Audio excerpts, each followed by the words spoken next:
Hello, guys. Welcome to our first episode from our podcast, Core English. My name is Lana Rose. Today, we talk about something very important. Stop translating. Learn to think in English. If you are an intermediate English learner, this podcast is for you. Are you ready? Let's start.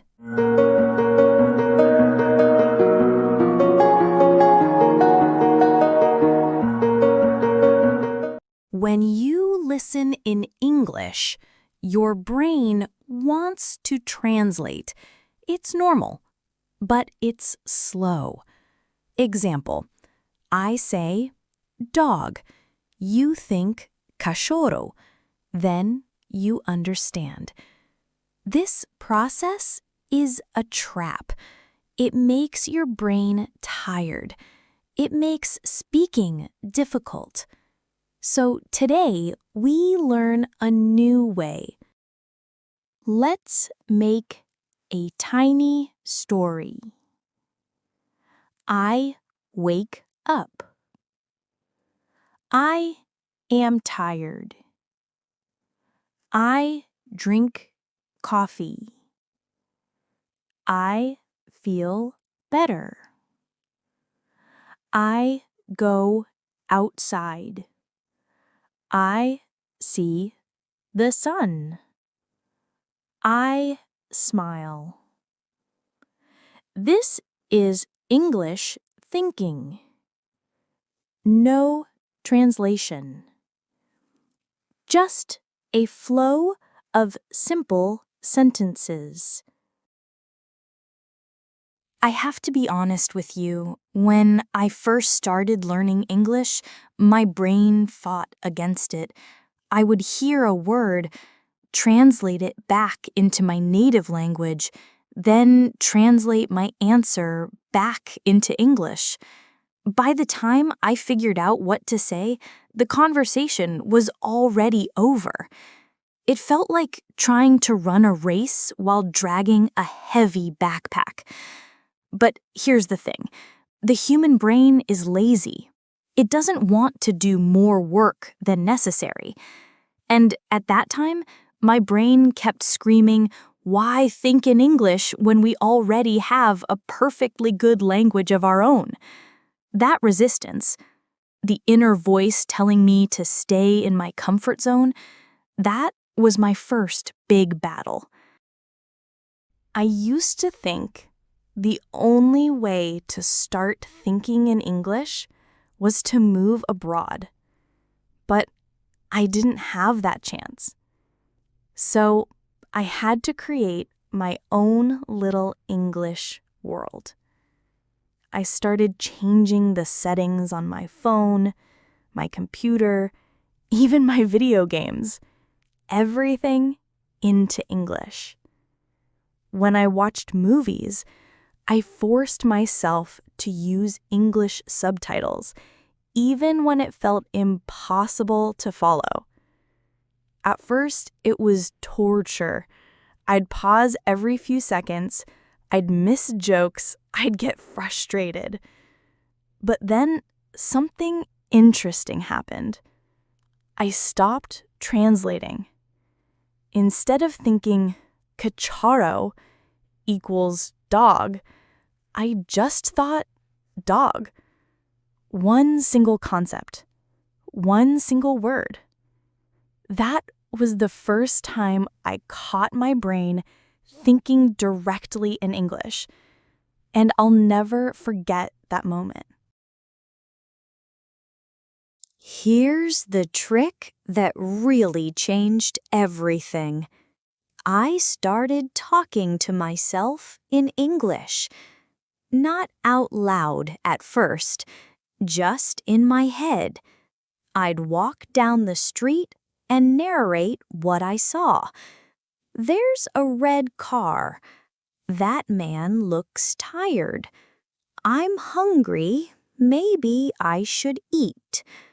Simple sentences, almost childlike. But day by day, they grew more complex. Instead of thinking, I'm going to the store to buy milk, I started thinking, what if I don't find milk? What else could I buy? All in English. And the amazing part? My inner voice slowly switched languages. The voice in my head that once spoke my native tongue now spoke English. That's when I knew I wasn't just studying English anymore. I was living it.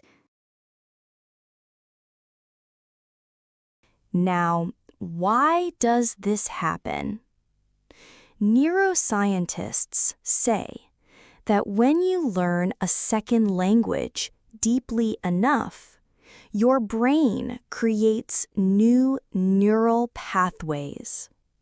It doesn't erase your first language. It builds a parallel highway system. At first, every thought has to travel the long, bumpy back roads. Translation, comparison, grammar checks. But with repetition, the brain lays down smoother, faster roads. Eventually, English stops being a detour and becomes the main route. And once that happens, you're no longer translating, you're thinking. There was a moment that proved everything had changed. I was dreaming in English. It wasn't a classroom dream. It wasn't me studying. I was just living a normal day, chatting, laughing, making mistakes, all inside my dream. When I woke up, I realized my subconscious had switched languages. That was the ultimate confirmation that my brain had rewired itself.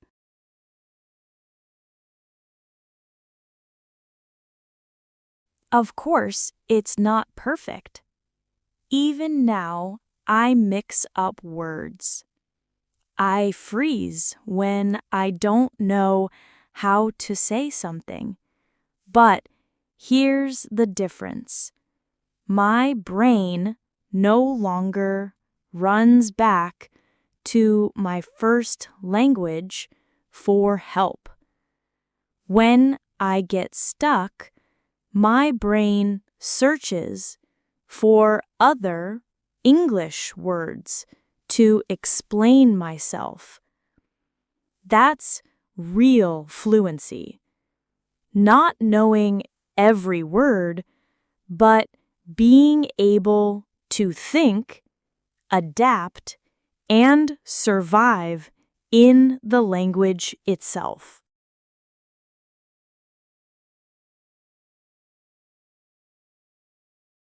So, how did I train my brain to think in English?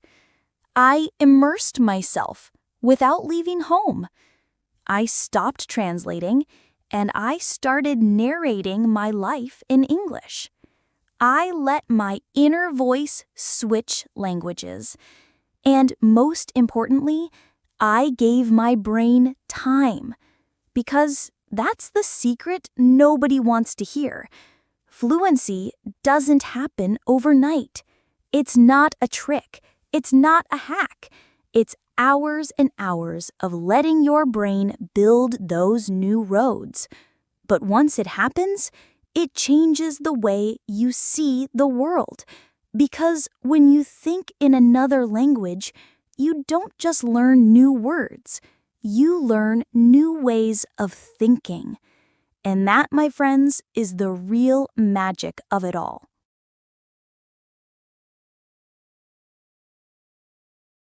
This journey doesn't end when you start sinking in English. In fact, that's when the adventure really begins.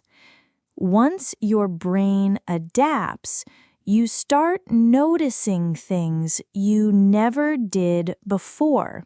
The subtle differences in how ideas are expressed, the way humor can completely change from one language to another, the moments when a single English word carries more meaning than an entire sentence in your first language.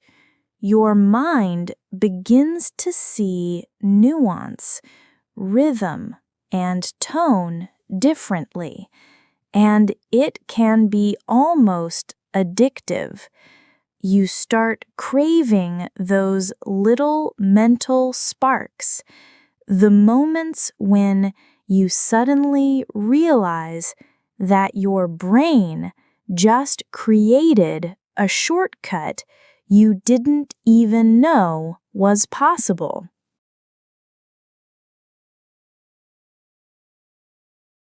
And it's not just about language anymore. Thinking in English changes your perception of the world, your perspective on problems, and even how you imagine the future. You find yourself dreaming in English more often, planning your day in English, sometimes even arguing silently with yourself in English. It's like giving your mind a new lens, a filter that subtly reshapes your thoughts. And the beauty of it is that the more you use it, the stronger it gets.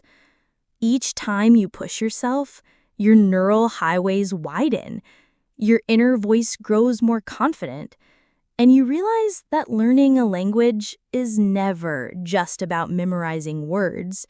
It's about expanding your mind.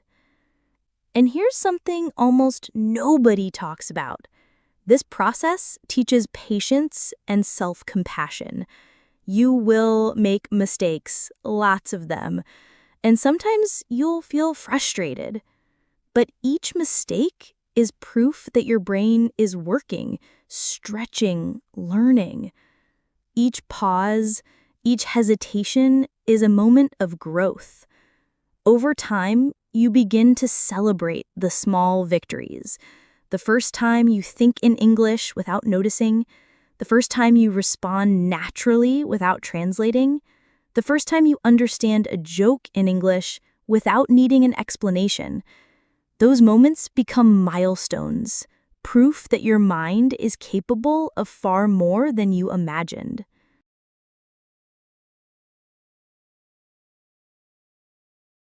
So, if you're on this journey, remember that fluency isn't just a destination. It's a process, an experience, a transformation that slowly rewires how you think, perceive, and imagine. And when you reflect on it, months or years later, you realize you're no longer the same person who struggled to find the right word. You're someone who has unlocked a new dimension of thought, a new lens on reality, a new freedom to explore ideas in ways your first language could never offer. Keep going, stay curious, and remember that every thought you create in English is a step toward a new, expanded mind. And maybe, just maybe, you'll start noticing that the world itself feels just a little bigger, just a little richer, and infinitely more connected than it did before.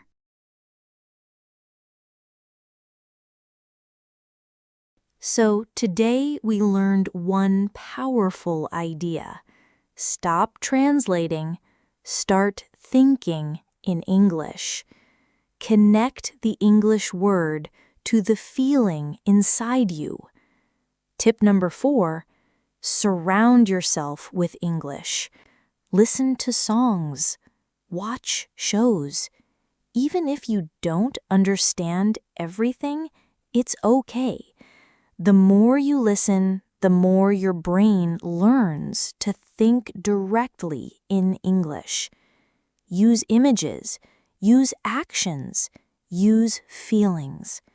Train your brain every day, and with time, English becomes natural. Remember, you don't need to be perfect. You only need to practice again and again. Thank you for joining me today. I am so proud of you, and this is only the beginning. And before I forget, to ask you to like this video and share it with your friends. Bye-bye. See you in the next episode.